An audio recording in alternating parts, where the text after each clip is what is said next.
Assalamualaikum warahmatullahi wabarakatuh.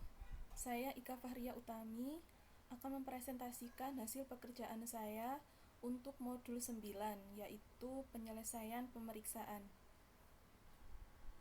Oke, pertama-tama saya akan mengisi daftar jurnal koreksi dan reklasifikasi terlebih dahulu. Daftar jurnal ini merupakan kumpulan dari seluruh jurnal yang telah saya kerjakan sebelumnya, mulai dari modul 2 sampai modul 8. Nah, berikut ini adalah jurnal saya untuk modul 2, yaitu siklus penjualan dan penagihan piutang usaha. Mulai dari jurnal nomor 1 hingga jurnal nomor 8. Kemudian untuk modul 3, yaitu siklus persediaan, penggudangan, dan pembayaran utang usaha. Mulai dari jurnal nomor 9 hingga jurnal nomor 14. Lalu selanjutnya adalah modul 4, yaitu kas dan setara kas. Mulai dari nomor 15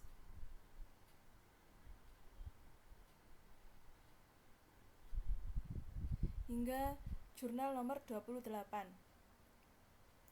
Kemudian untuk modul 5, yaitu siklus perolehan dan pembayaran beban dibayar di muka, mulai dari nomor 29 hingga nomor 32.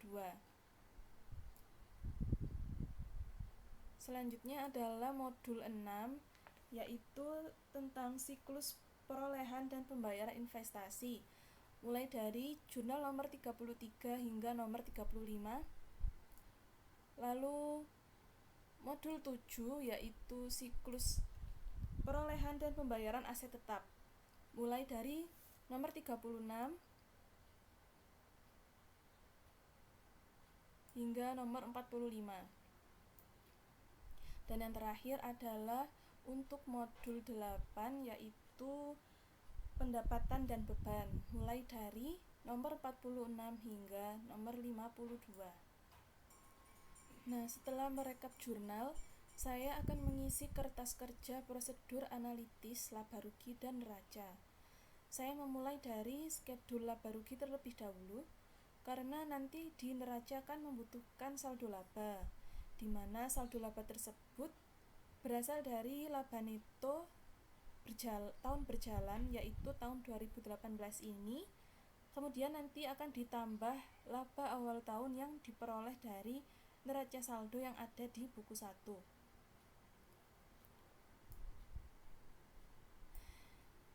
Jadi untuk mengerjakan kertas kerja ini, saya ambil dari hasil kertas kerja modul-modul sebelumnya, sesuai dengan indeks masing-masing akun. Namun, jika ada akun yang tidak memiliki penyesuaian sama sekali, atau tidak dibuatkan kertas kerja, maka saya melihatnya dari neraca saldo yang terdapat pada buku 1. Nah, di sini saya akan memberikan beberapa contoh saja untuk setiap jenis laporan. Misalnya ini, akun penjualan neto sebesar 42 miliar sekian ini berasal dari modul 2 indeks PL1. Sehingga jika dibandingkan dengan akun penjualan per audit 2017, maka penjualan neto pada tahun 2018 ini mengalami kenaikan sebesar 12 miliar sekian. Jika dipersentasekan, maka kenaikannya adalah sebesar 40%. Lalu contoh selanjutnya, ini beban usaha. Beban usaha ini diperoleh dari modul 8 indeks PL3, yaitu sebesar 2,5 miliar sekian. Ternyata beban usaha mengalami kenaikan sebesar 689 juta sekian, dan persentase kenaikannya yaitu 37%. Kemudian setelah mengalami perhitungan, didapatkan hasil laba neto yaitu sebesar Rp3.807.149.445. Setelah selesai mengisi prosedur analitis laba rugi, saya akan menuju ke prosedur analitis neraca bagian kewajiban dan ekuitas. Cara pengerjaannya juga sama seperti laba rugi tadi. Saya mohon maaf karena tadi saya belum menjelaskan bagaimana cara mencari kenaikan atau penurunan dari masing-masing akun. Jadi, untuk mencari kenaikan atau penurunan masing-masing akun dari tahun 2017 ke tahun 2018 adalah dengan mengurangkan hasil akun per audit 2018 dengan hasil per audit 2017. Nah, kemudian untuk mencari prosentasenya, yaitu kenaikan secara rupiah ini dibagi dengan hasil per audit tahun 2017. Kemudian dikalikan dengan 100%. Baik, sekarang saya akan menuju ke contohnya. Yang pertama yaitu akun utang usaha. Akun ini diperoleh dari modul 3 indeks M1, yaitu sebesar 1,2 miliar sekian. Jadi, utang usaha pada tahun 2018 mengalami kenaikan sebesar 208 juta sekian, dan kalau untuk persentase kenaikannya adalah sebesar 20%. Kemudian contoh kedua yaitu utang bank. Nah, karena utang bank tidak memiliki penyesuaian sama sekali, maka untuk mencari besaran nominal utang bank untuk per audit 2018 bisa dilihat di neraca saldo pada buku 1. Jadi nominalnya adalah 10 miliar sekian, sehingga akun utang bank mengalami kenaikan sebesar 1,9 miliar sekian. Mohon maaf, ini belum saya tulis persentasenya.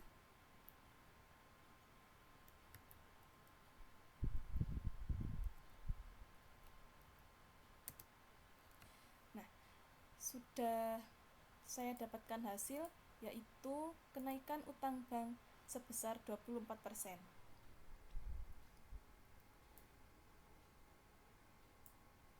Setelah mengalami perhitungan, didapatkan hasil total kewajiban dan ekuitas adalah sebesar 23 miliar sekian.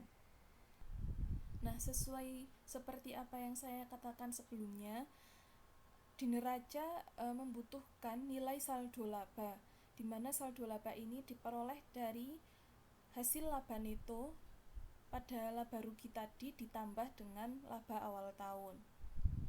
Nah, laba awal tahun ini bisa dilihat di laporan saldo laba PT Sugus yang terletak di buku 1. Oke, jadi laba netonya adalah 3,8 miliar sekian, sedangkan laba awal tahunnya adalah 3,2 miliar sekian, sehingga didapatkan saldo laba sebesar 7.921.779 rupiah. Setelah ditotal semuanya, didapatkan hasil total kewajiban dan ekuitas sebesar 23.312.175.865 rupiah. Nah, total ini mengalami kenaikan sebesar 7 miliar sekian. Kalau berdasarkan persentase, maka kenaikannya adalah sebesar 46%. Selanjutnya adalah prosedur analitis neraca bagian aset. Saya akan mengambil 2 contoh saja. Yang pertama adalah kas dan setara kas. Kas dan setara kas diperoleh dari modul 4 indeks C, yaitu nominalnya sebesar 38 juta sekian, sehingga setelah dibandingkan dengan akun kas dan setara kas pada peraudit 2017 diperoleh penurunan yaitu sebesar 29 juta sekian. Maka persentase penurunannya adalah sebesar 44%. Kemudian contoh berikutnya adalah aset tetap. Nah, untuk perincian akun aset tetap ini mulai dari harga perolehan, akumulasi penyusutan, dan nilai buku, semuanya berasal dari modul 7 indeks C. Sehingga ketika dibandingkan dari hasil peraudit 2018 yang sebesar 6 miliar sekian dengan hasil peraudit 2017 sebesar 3,9 miliar sekian, ternyata aset tetap mengalami kenaikan sebesar 2,1 miliar sekian. Sehingga persentase kenaikannya adalah sebesar 55%. Setelah dihitung, jadi total aset untuk peraudit 2018 adalah sebesar 23 miliar 314.863.006 rupiah. Total aset ini mengalami kenaikan dari peraudit 2017 sebesar 7.318.303.328 rupiah dan persentase kenaikannya adalah 46%. Oke, setelah seluruh prosedur analitis selesai, selanjutnya adalah membuat laporan keuangan berdasarkan hasil pemeriksaan audit yang telah saya lakukan. Untuk mengisi laporan ini, tinggal dimasukkan saja nominal-nominal yang telah ada pada prosedur analitis tadi. Oke, yang pertama saya akan menjelaskan neraca terlebih dahulu. Di sini ada perbedaan antara neraca yang ini dengan kertas kerja prosedur analitis tadi. Perbedaannya yaitu terletak pada akun investasi jangka pendek yang di neraca peraudit ini dipecah menjadi dua bagian. Yang pertama yaitu aset lancar yang dibatasi penggunaannya. Untuk mendapatkan nominal dari akun ini bisa dilihat pada modul 4 indeks D, yaitu akun deposito berjangka. Diperoleh nilai sebesar 1,4,5 miliar. Kemudian akun yang kedua yaitu investasi saham tersedia untuk dijual. Sumbernya juga sama yaitu modul 4 indeks D dan diperoleh nilai sebesar 269.500.000 rupiah. Selanjutnya tidak ada perbedaan lagi. Jadi isi neraca ini sama persis dengan isi kertas kerja prosedur analitis yang telah saya sebutkan sebelumnya. Kemudian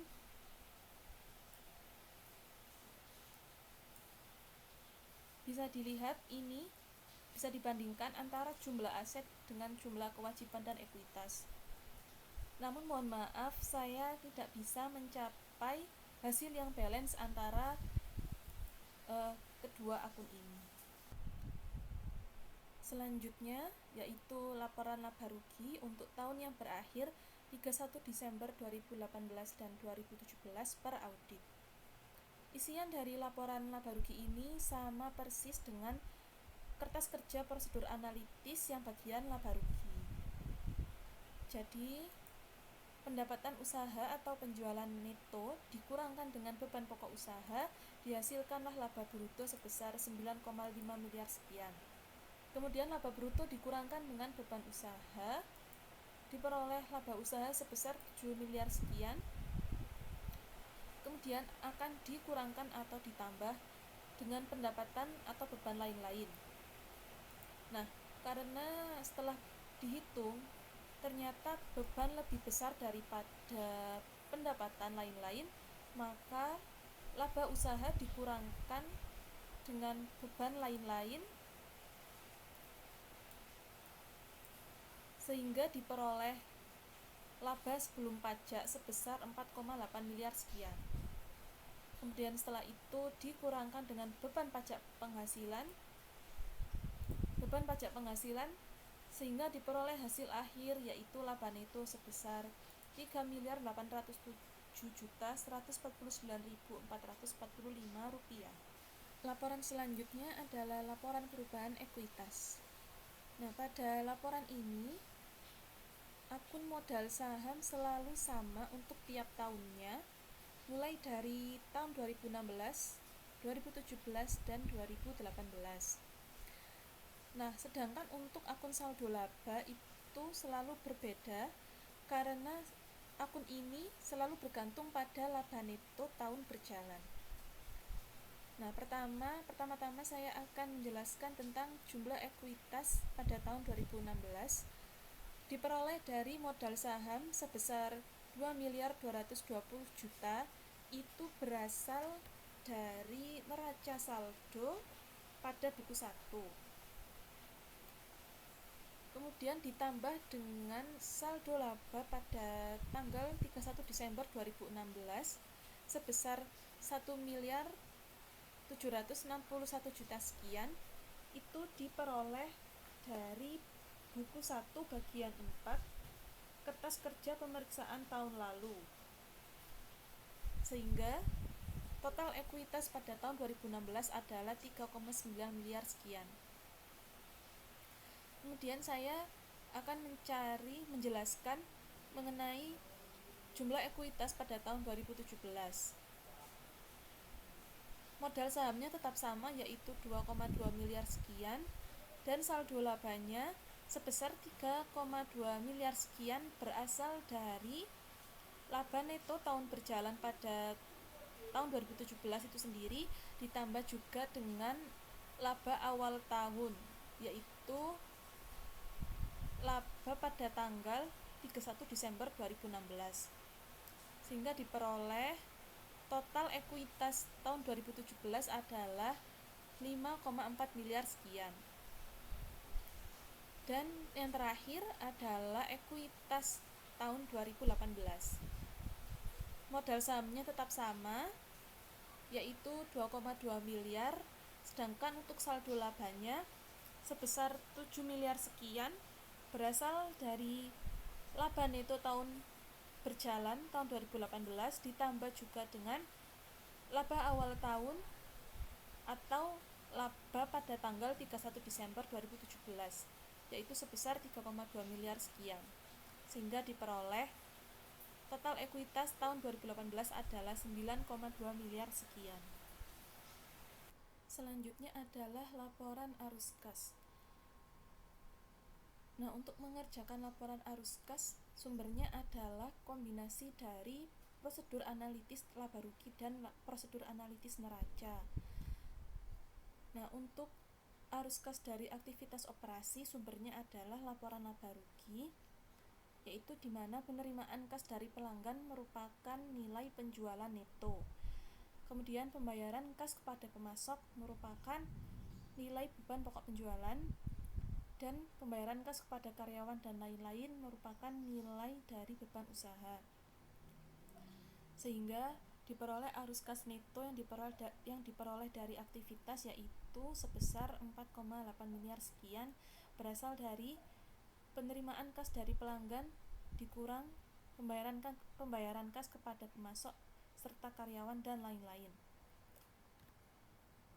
Untuk arus kas dari aktivitas investasi, sumbernya adalah dari neraca, di mana pembayaran untuk pembelian aset tetap merupakan nilai aset tetap neto atau nilai buku aset tetap,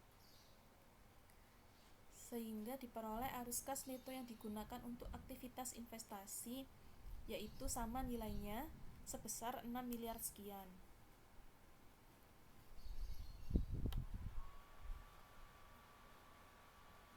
Kemudian untuk arus kas dari aktivitas pendanaan juga berasal dari neraca namun bagian kewajiban dan ekuitas, di mana pembayaran kembali dari pinjaman bank merupakan nilai utang bank jangka panjang Sedangkan untuk sewa pembiayaan yaitu sewa pembiayaan jangka panjang dan penerimaan dari penerbitan saham merupakan nilai dari total ekuitas, sehingga diperoleh arus kas neto yang digunakan untuk pendanaan sebesar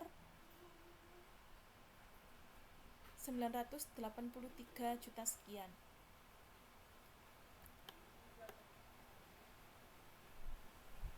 Pada akhirnya diperoleh penurunan neto kas dan setara kas sebesar Rp29.603.960.